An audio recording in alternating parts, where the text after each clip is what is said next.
Imagine you work in a hospital during the night shift. Suddenly there's an emergency. There has been an accident and 169 people are in critical need of a blood transfusion. The doctor immediately calls all the help she can get. She looks over to you and says, "Get the blood supply." And so you go to the blood storage room. When you look inside, you quickly realize we might not have enough blood. And even scarier, we might have a mathematical problem on our hands that could be a matter of life or death. And there is a serious time pressure. The problem is that people can only receive blood of someone with a certain type of blood. Someone with blood type O cannot receive from someone with blood type A or B, not even AB. In this problem, we have these 4 blood types. You look at the blood storage database and see your hospital has a total of 170 blood bags. The odds are against you. If you are very lucky, you can save all 169 people in critical condition. This all depends on how much of each blood type we're working with. You say to your colleagues, bring all blood bags to critical care.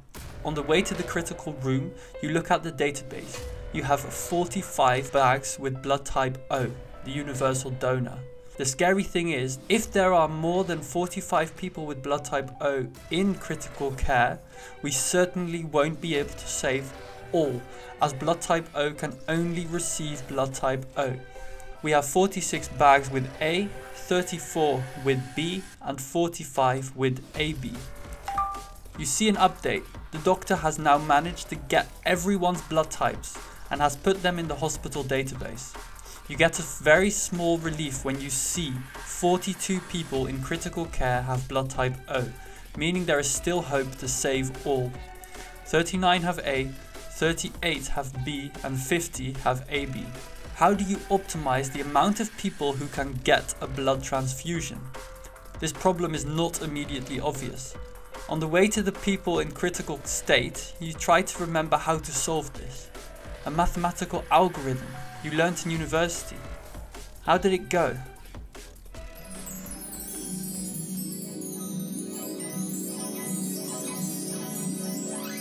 Today we're going to talk about maximum flow problems. It looks as follows. We are going to create a directed graph with a source node S and a target node T.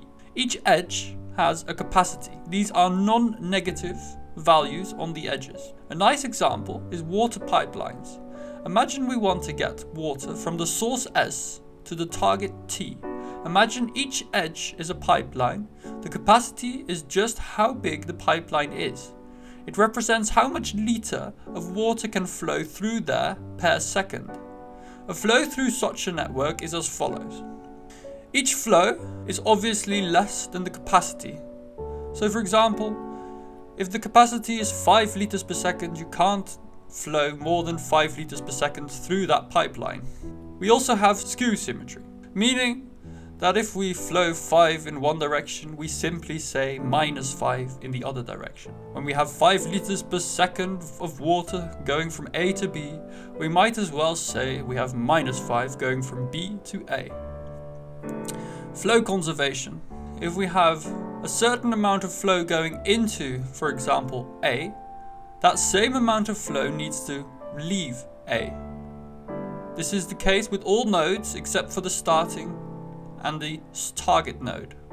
Here is an example of a flow in this flow problem. We can view many problems in real life as finding the maximal possible flow in a certain flow network, including the blood transfusion problem.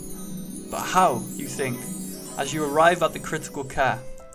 The doctor asks, "Is there enough?" You reply, "I'm not sure yet. I need to calculate. If there is, in any case, the 42 people who need O will receive O.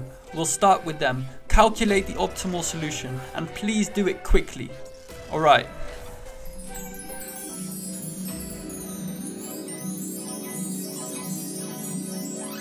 For the blood transfusion problem, we can make the following flow network. Starting node S and ending node T.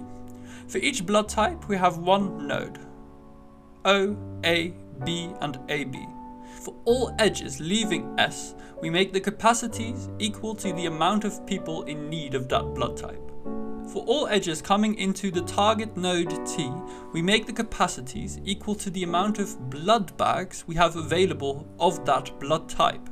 If blood type X can receive from blood type Y, we also include the edge X, Y with infinite capacity.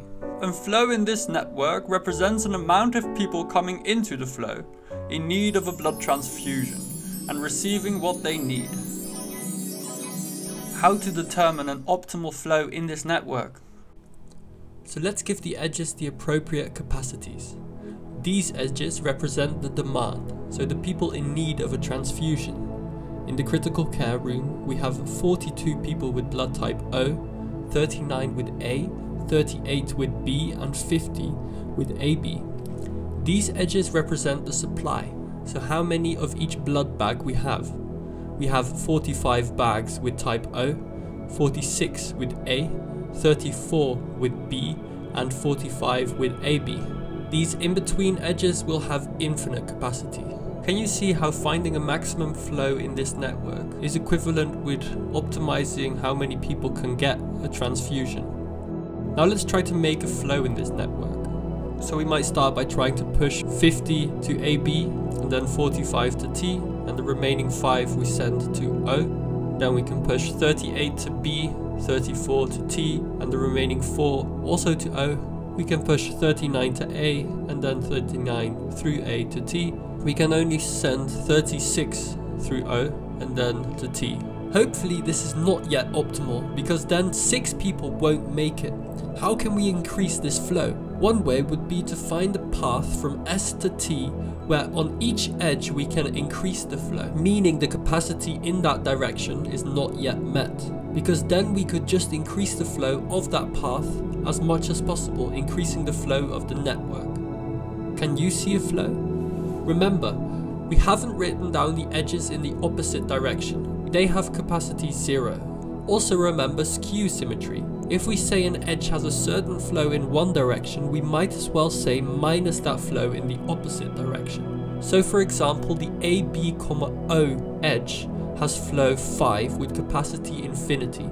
And in the opposite direction, the O, AB edge now has a flow of minus 5 with a capacity of 0, which means both edges have a flow less than its capacity. Can you see a path from S to T where each edge on the path has a flow less than its capacity? We start from S. The only next possible edge could be towards O. Then we have 2 options, towards AB or towards B. Let's see what happens if we choose AB.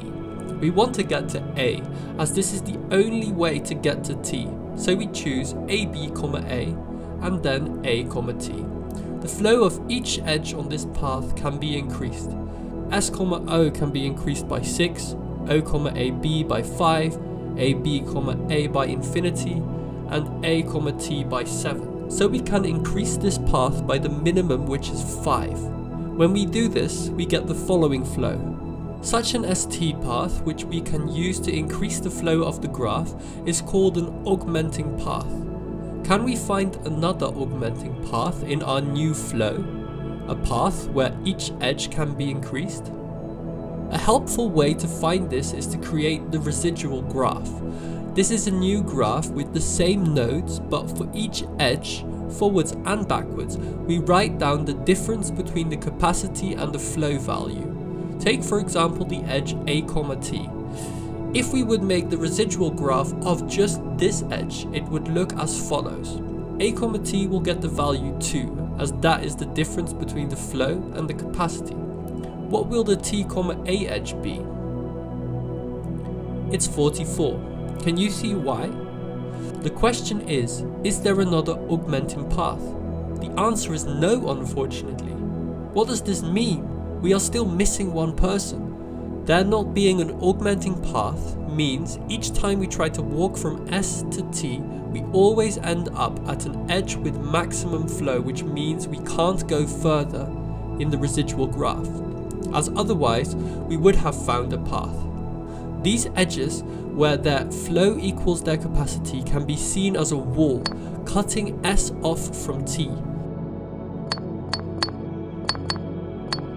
We divide the flow network into two distinct parts, the S part, all nodes that we can reach in the residual graph, and the T part, all nodes we cannot reach in the residual graph. Let's look at those walls that connect the S part to the T part. These walls cut the network in two pieces, with S in one piece and T in the other. If you want to go from S to T, you will always have to go through one of these walls. If that was not the case, we would have found an augmenting path, but we couldn't. If you sum up the flow from the S part to the T part, this is equal to the flow coming out of S. Can you see why? Imagine it was possible to have a larger flow in this network. Then how would this flow through these walls separating the S and T part? They already reached their capacity, so cannot be higher. But them being equal to the flow from S, which we had just increased, is then a contradiction. So we cannot increase the flow, which means we have found a maximum flow. But one person cannot be saved. Doctor! You run to the doctor and say, "We cannot save all, one must be let go." "Are you sure? How can you be so sure? We're talking about people's lives." You show the doctor your flow network with no augmenting paths. The doctor stares impatiently at the paper trying to understand, but we're losing time. Then one of your colleagues suddenly says, "Look at O and B. O and B can only receive from either O or B, and we have 80 people needing O or B and only 79 blood bags with either O or B, so we indeed need to at least let one person go." "We'll have to let one go." She looks at you and says, "Well done, you might have saved quite some lives today." The doctor starts following protocol on how to choose who to let go, but you are a donor of blood type B and do not want to see anyone die today. You look at your flow network. What happens if we suddenly have an extra supply of B? Then there is an augmenting path, S, O, B, T. And you say, "Doctor, take my blood type B blood to the last patient with blood type B."